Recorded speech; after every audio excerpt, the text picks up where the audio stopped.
hype on you coming into your UFC debut. Any extra added pressure, or how's it feel to kind of have everybody kind of anticipating your debut? Yeah, there is a lot of pressure for sure, but I love that. Do you know what I mean? It's what I'm here for, and I have the whole of Ireland backing me, and I couldn't have more support, so I'm super grateful. And we've seen, obviously, Conor tweet about you. He's spoken about you. What does it mean to have his support? Because obviously he's been such a massive figure for Irish MMA. Oh, it's huge. Like, to have him on board as part of my sponsorship team is like unbelievable. And he's been backing me my whole career. Like, he's always congratulating me and wishing me luck in all my fights. So for now to be in the UFC and he's here too, and him to be on my team is it's deadly. And I know you're 5-0 as a pro, but you have an extensive kickboxing background. You've had a lot of amateur fights. I want to go back though. What gave you the decision to kind of transition to MMA? So it was kind of coming to the end of my days for kickboxing. I had won everything there was to win multiple times, and I wanted to go to the Olympics, but I came to the realisation it wasn't going to be in the Olympics in my time of fighting. So I transitioned to Taekwondo for a short period of time to try and go to the Olympics and that, but it didn't really suit me. I missed punching and it just wasn't for me. And then I fell into Jiu-Jitsu, and soon after I fell into MMA and I fell in love with it, and here I am now. And obviously we know a lot about your striking. Do you come into this UFC debut hoping to show off your ground game as well, or is the knockout on your mind? I want to knock her out. Do you have a prediction of when you get to do it? Second round. Thank you.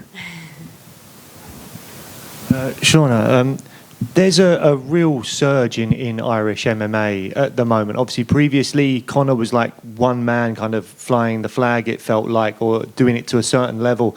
Now we've got Ian Gary, we've got Rhys McKee back in the UFC after being a Cage Warriors champion, Caelan Loughran, and amongst others, Leo McCourt that was here earlier doing well.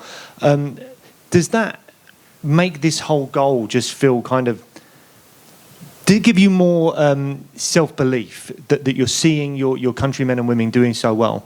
Yeah, like it is an individual sport, I suppose, but I've fought with a team for my whole life. Like with kickboxing, it was always a team kind of thing. You travel with loads of people, so the more the merrier. The more of us that are putting our foot on the mat and coming out and showing everyone what we are made of is better. Like I 100% think like there's loads of Americans, loads of Brazilians. Why can't there be loads of Irish? And we've also spoken to fighters previously about the nerves that set in making that UFC walk for the first time, hearing Bruce Buffer say their name, and they say they weren't planning on, they didn't think they were going to be nervous, but it all felt different. Have you put anything in place in this camp to try and potentially combat any feelings of potentially being slightly overwhelmed when it gets to fight night and you've got the bright lights, the O2 and Bruce Buffer and all those kind of things?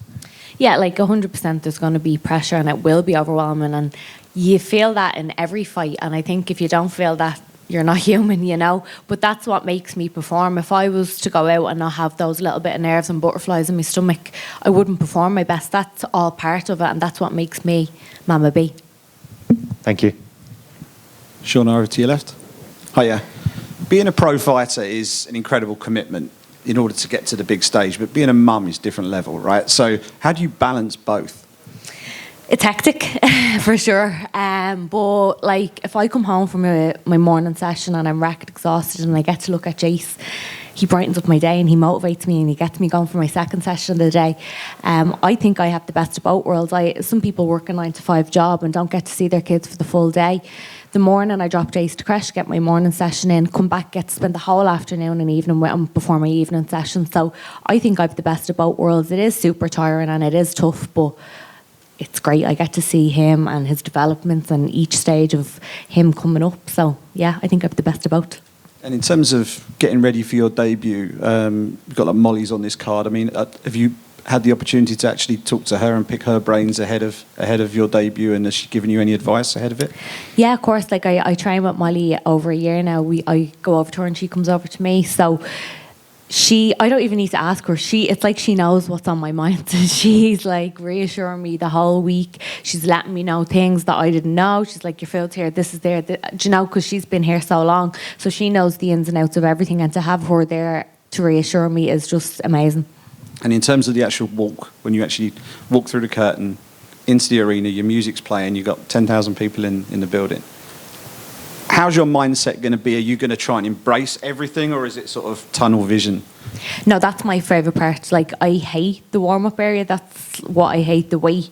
And when I walk and my song comes on, that's go time. This is what I love, you know. And then when I step into the cage, that's the best part. Brilliant. Thanks very much. Thank you.